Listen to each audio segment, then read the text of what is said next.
అయితే ఈ సందర్భంగా రేవంత్ రెడ్డి ముఖ్యమంత్రి హోదాలో పిసిసి అధ్యక్షుడిగా కూడా ఆయనే ఉన్నారు కాబట్టి చేస్తున్న వ్యాఖ్యలు, చేస్తున్న విమర్శలు, మాటల దాడి మాత్రం తెలంగాణలో రాజకీయ వేడిని చాలా రాజేస్తుందని చెప్పొచ్చు.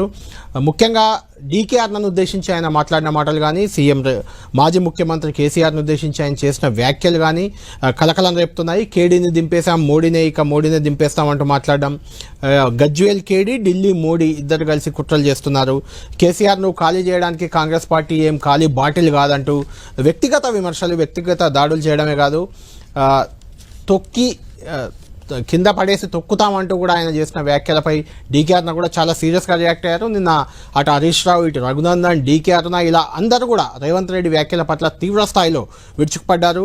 సీఎం హోదాలో ఆయన మాట్లాడాల్సిన మాటలు ఇవి కాదంటూ వ్యాఖ్యలు చేశారు.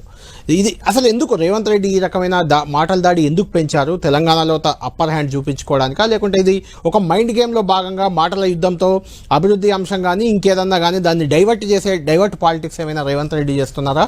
ఇదే అంశంపై చర్చిద్దాం. మాతో పాటు జాయిన్ అవుతున్నారు డిబేట్లో ఎమ్మెల్సీ వెంకట్ గారు, బల్మూరి వెంకట్ గారు, ఆదిలాబాద్ ఎమ్మెల్యే బీజేపీ నాయకుడు పాయల్ శంకర్ గారు కూడా మనకు లైవ్లో అందుబాటులో ఉన్నారు. తాతా మధు ఎమ్మెల్సీ బీఆర్ఎస్ పార్టీ నుంచి మనకు అందుబాటులో ఉన్నారు.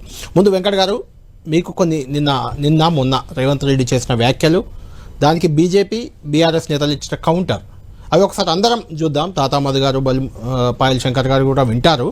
ఒకసారి చూసిన తర్వాత మనం డిబేట్లోకి వెళ్దాం.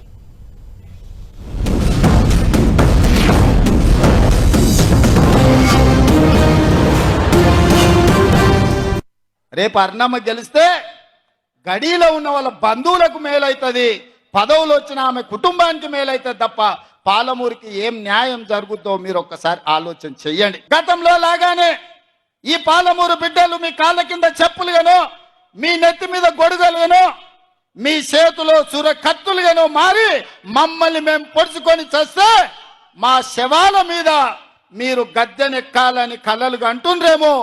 మీ జాతకం, మీ రంగు, మీ నీతి, మీ జాతి మేము గుర్తించినాం. మిమ్మల్ని పండబెట్టి తొక్కి పార్లమెంట్ కాంగ్రెస్ పార్టీ అభ్యర్థిని పంపించే బాధ్యత మా కాంగ్రెస్ పార్టీ కార్యకర్తలు తీసుకుంటారు. కేసీఆర్ని తిట్టినట్లుగానే డీకే అరుణమ్మ తిడతా అంటే డీకే అరుణమ్మ చూసుకుంటూ ఊకోదు, పాలమూరు ప్రజలు కూడా చూసుకుంటూ ఊకోరు. గుర్తుపెట్టుకోవాలి రేవంత్ రెడ్డి గారు. గురువింద నీతి చెప్పకిటి వచ్చి నువ్వేందో తెలంగాణ ప్రజలకు అందరికీ తెలుసు. నా భాగవతం చెప్తాడట ఈయన. నా భాగవతం దమ్ముంది రా, యా చౌరస్తాకు వస్తావురా, నేను కూడా వస్తా రా, ఏ చౌరస్తాకు వస్తావు, నీ భాగవతం చెప్తాం, నా భాగవతం చెప్తాం రా. నన్ను పండబెట్టి తొక్కి ఆయన పార్లమెంటు గెలిపించుకుంటా అంట వాళ్ళ అభ్యర్థిని. అంటే ఒక ముఖ్యమంత్రి మాట్లాడేటటువంటి మాటలేనా ఇవి? పండబెట్టి తొక్కుతావా నువ్వు? నన్ను పండబెట్టి తొక్కుతావరా? ఏడికి వస్తావు చూస్తా కానీ రా, తొక్కుదురా వచ్చి. ఎమ్మెల్యేగా దుబ్బాకలో అక్కడి ప్రజల్ని, అక్కడి రైతులను వంచిస్తే ఆ ప్రాంత ప్రజలు తిరస్కరించిన రఘునందన్ రావు మళ్ళీ రంగు మార్చి మెదకు పార్లమెంట్ లో ఓట్లేమని అడుగుతున్నాడు. నేను అడుగుతున్న రఘునందన్ రావుకు ఓటేసి ఒకవేళ ఎంపీ అయితే నరేంద్ర మోడీ ప్రధానమంత్రి కాకుండా చంద్రమండలానికి ఏమైనా రాజు అవుతాడా? దుబ్బాకలో ఓడిపోయిన రఘునందన్ మెదకులు ఎట్లా గెలుస్తాడంటే, కామారెడ్డిలో ఓడిపోయిన రేవంత్ రెడ్డి గారు కొడంగల్ గెలవలేదా?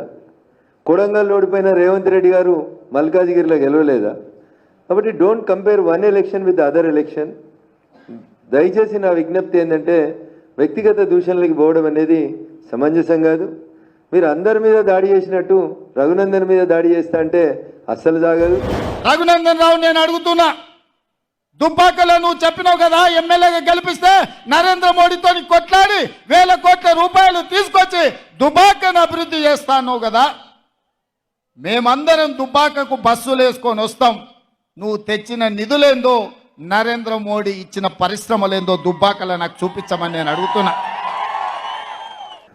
మాకు గడి కాదు, మా ఇల్లు ఒకసారి బొప్పపురంకు రా, అడిగినావు కదా 4 బస్సులు వేసుకొని వస్తా, దుబ్బాకకు చూస్తా అన్నావు కదా రేవంత్ రెడ్డి గారు. రేపు సాయంత్రం దాకా రాండ్రి, నేను దుబ్బాకలో ఎదురు చూస్తా మీకోసం. లేదు బస్సు నన్ను పెట్టమంటే నేను పెడతా, మీరు ఫ్రీగా ఇచ్చిన బస్సులోనే ఇద్దరం కలిసి పోదాం. లేదు మీకు నచ్చిన వాళ్ళందరినీ తోలుకొని రాండ్రి. రఘునందన్ గరీలు ఉంటాడా, రఘునందన్ గరీబ్ వాళ్ళ బిడ్డనా, ఒకసారి చూసినాక మాట్లాడుకుందాం.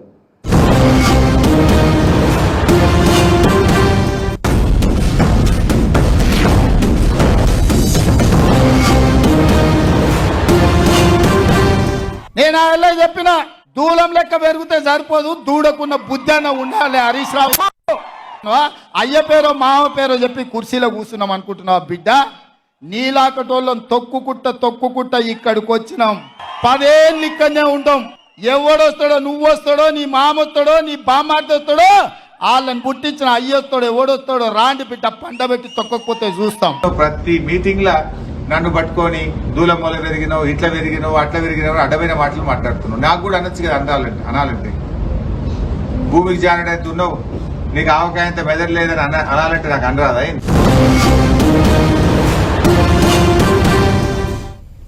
Right, welcome back. Venkat garu, ఏమనిపిస్తుంది అవి వింటుంటే ఆ మాటలు? అంటే ఒకటి పండబెట్టి తొక్కుతా అని ఒక మహిళ అహంకారాన్ని మీరు సమర్థించుకోవచ్చు కానీ అది మహిళను ఉద్దేశించి మాట్లాడిన మాటలు. రెండోది ఇంకా వినండి. తొక్కుకుంటూ ఇక్కడ దాకా వచ్చా. ఎవరిని తొక్కుకుంటూ? ప్రజలు ఓట్లెత్తే కదా వచ్చేది. అహంకారాన్ని ప్రజలు హరీష్ రావును ఉద్దేశించి అన్నది. అవును, హరీష్ రావు గారు ఆయనను బాడీ షేమింగ్ లాంటిదే. అట్లా పెరిగావు, ఇట్లా పెరిగావు, అవి కరెక్ట్ అని మీరు అనుకుంటున్నారా? ఒకటి పొలిటికల్ అంటే నేను అనేది ఏంటంటే, ఇట్లా వ్యక్తిగత దూషణలు, వ్యక్తిగత విమర్శలు, వ్యక్తిగతంగా బాడీ షేమింగ్తో సహా మహిళలను ఉద్దేశించి ఇట్లా ర్యాష్గా మాట్లాడడం, దీని ద్వారా ప్రజా సమస్యలను, ఇష్యూస్ని డైవర్ట్ చేసే ప్రయత్నం జరుగుతుందా? ఒకటి. రెండవది, ఏ చౌరస్తాలైనా చర్చకు సిద్ధం రమ్మని డీకేఆర్ను సవాల్ చేశారు రేవంత్ రెడ్డిని. వస్తా అన్నారు, ఆయన కూడా అన్నారు. బస్ వేసుకొని వస్తాను దుబ్బాక అని కూడా ఆయనే అన్నారు, రేవంత్ రెడ్డి అన్నారు. రఘునందన్ రమ్మన్నారు. మరి వెళ్తారా? ఒకటి ఇప్పుడు మీరు అన్న